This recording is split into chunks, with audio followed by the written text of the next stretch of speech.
இந்த ராஜேஸ்வரி உண்மையிலேயே இவ்வளோ மக்கு சாம்பிராணியா இருப்பா அப்படின்னு கொஞ்சம் கூட எதிர்பார்க்கவே இல்லை. அதாவது ஏற்கனவே நம்ம விஜய் அந்த வீட்டை விட்டு துரத்தணும் அப்படிங்கிற மாதிரி சொல்லி அவள் அவ்வளோ பார்த்தா, அதே மாதிரி இப்போ எல்லா ரூட்டுமே கிளியர் ஆயிடுச்சு. இனிமே நமக்கு எந்த ஒரு பிரச்சனையுமே கிடையாது. அடுத்தடுத்து எல்லாமே நமக்கு நல்லது மட்டுமே தான் நடக்க போகுது. இனிமேல் யார் என்ன நினச்சாலும் சரி, என்ன நடந்தாலும் சரி, கண்டிப்பாக இந்த வீடு நமக்கு மட்டும்தான் சொந்தம் அப்படிங்கிற மாதிரி வந்து சொல்லி ராஜேஸ்வரி இருந்துட்டு அவ்வளோ வந்து இப்போது ஆசையோடு இருந்துகிட்டு இருந்தா. ஆனால் கடைசியில் இப்படிப்பட்ட ஒரு சம்பவம் நடக்கும் அப்படின்னு கொஞ்சம் கூட எதிர்பார்க்கவே இல்லை அப்படின்னு தான் சொல்லணும். அதாவது மிகப்பெரிய ஒரு சூப்பரான சம்பவமே நடந்துருச்சு.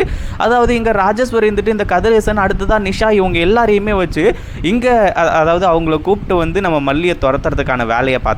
ஆனால் அதே சமயத்தில் இந்த ராஜேஸ்வரி கூட சேர்ந்து இந்த கதிரேசன், அடுத்ததான் நிஷா, இவங்க அதாவது மொத்தமாக 3 பேரும் சேர்ந்து இப்படி அசிங்கப்பட்டு போவாங்க அப்படின்னு கொஞ்சம் கூட எதிர்பார்க்கவே இல்லை. உண்மையிலே இப்போ மாசான சம்பவம் நடக்க போகுது. அதாவது இவங்க அமைதியாக இருந்திருந்தாங்க அப்படின்னா கூட வந்து நம்ம விஜய்க்கு மல்லி மேலே பயங்கரமான கோவம் இருக்கு இல்லையா, அந்த கோவம் அப்படியே இருந்திருக்கும். ஆனால் இப்போது அந்த கோவம் எல்லாமே பறந்து போக போகுது. நான் ரொம்ப பெரிய தப்பு பண்ணிட்டேன் மல்லி, அதுவும் இல்லாமல் நான் இப்படி பண்ணியிருக்கக்கூடாது அப்படிங்கிற மாதிரி சொல்லி விஜய் இருந்துட்டு இப்போ மன்னிப்பு கேட்கக்கூடிய அந்த ஒரு சுச்சுவேஷன் இப்போ வரப்போகுது. கண்டிப்பாக இந்த ஒரு விஷயத்தை யாருமே கொஞ்சம் கூட எதிர்பார்க்கவே இல்லை. அதாவது இப்போது நம்ம விஜய் இருந்துட்டு ராஜேஸ்வரி, அடுத்ததாக இவங்க இந்த கதிரேசன், இவங்க எல்லாருமே பேசுகிற ஒரு விஷயத்த மிகப்பெரிய விஷயமாக எடுத்துக்கல அப்படின்னாலுமே கூட கண்டிப்பாக நம்ம மல்லியை ரொம்ப ரொம்ப ரொம்ப ஹேட் பண்ணுறாங்க அப்படின்னே சொல்லலாம். கண்டிப்பாக வந்து நம்ம மல்லியை வந்து இன்னும் போனால், அதாவது நம்ம வெண்பா இன்னும் ஒரு 2-3 நாள் கிடைக்காம போனால் கண்டிப்பாக நம்ம விஜய் இருந்துக்கிட்டு மல்லியை வெறுத்துருவார் அப்படிங்கிறதுல சந்தேகம் கிடையாது. இப்போவே வந்து ஆல்மோஸ்ட் வந்து 99% வந்து வெறுக்க ஆரம்பிச்சிட்டாங்க. அதாவது ஏற்கனவே வந்து வெண்பாவை இப்படி தொலைச்சிட்டாலே, அதுவும் இல்லாமல் என் பேச்சை கேட்காம தொலைச்சிட்டாலே அப்படிங்கிற மாதிரி சொல்லி அந்த ஒரு விஷயத்தில் வந்து ரொம்ப வந்து இது பண்ணிக்கிட்டு இருந்தாங்க. அதாவது வெறுத்துக்கிட்டு இருந்தாங்க.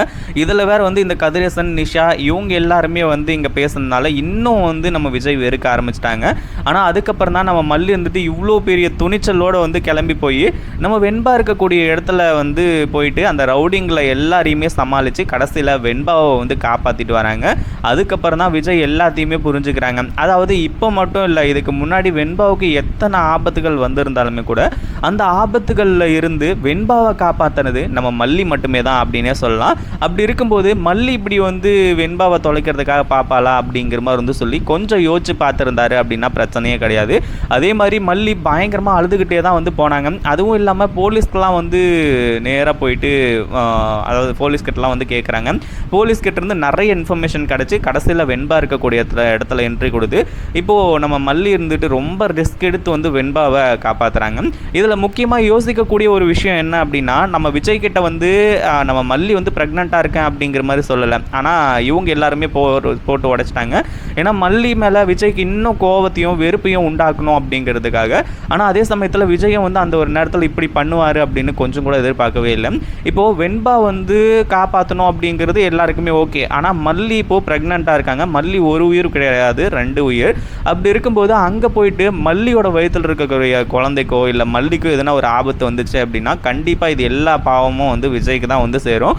ஏன்னா இப்படி வயிற்று புள்ளக்காரி அப்படின்னு கூட பார்க்காம வந்து நம்ம மல்லியை கொஞ்சம் கூட இது பண்ணாமல் அவ்வளோ வந்து திட்டி அனுப்புனார் இல்லையா, அந்த ஒரு காரணத்தினால.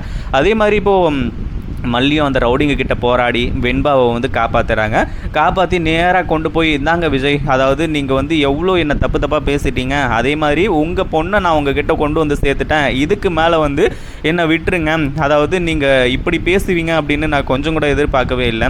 அதாவது வெண்பா முக்கியம் தான், அதே மாதிரி இப்போது என் வயிற்றில் வளர்கிற குழந்தையும் வந்து முக்கியம் தானே, இது உங்களோட வாரிசு தானே அப்படிங்கிற மாதிரி வந்து சொல்கிறது.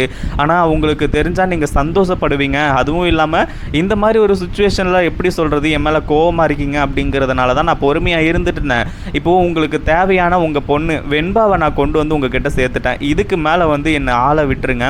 அதாவது நீங்கள் வந்து இப்படி என் வயிற்றில் இருக்கக்கூடிய குழந்தைய வந்து நீங்கள் சாபமாக நினைப்பீங்க அப்படின்னு கொஞ்சம் கூட நான் எதிர்பார்க்கவே இல்லை. இதுக்கு மேலே வந்து எல்லாமே முடிஞ்சது. உங்கள் வெண்பாவை நான் உங்ககிட்ட ஒப்படைச்சிட்டேன், நல்லபடியாக ரத்தமோ சதையமாக வந்து உங்ககிட்ட ஒப்படைச்சிட்டேன். இதுக்கு மேலே நான் இங்கே இருக்க வேண்டிய அவசியமே கிடையாது. நான் இப்போவே இங்கேருந்து கிளம்புறேன். அப்படிங்கிற மாதிரி வந்து சொல்லி நம்ம மல்லி இருந்துட்டு இங்கேருந்து வந்து இப்போ கிளம்ப ஆரம்பிக்கிறாங்க. கண்டிப்பாக இதை ஏற்றுக்கவே முடியாத ஒரு விஷயம் அப்படின்னு தான் சொல்லணும்.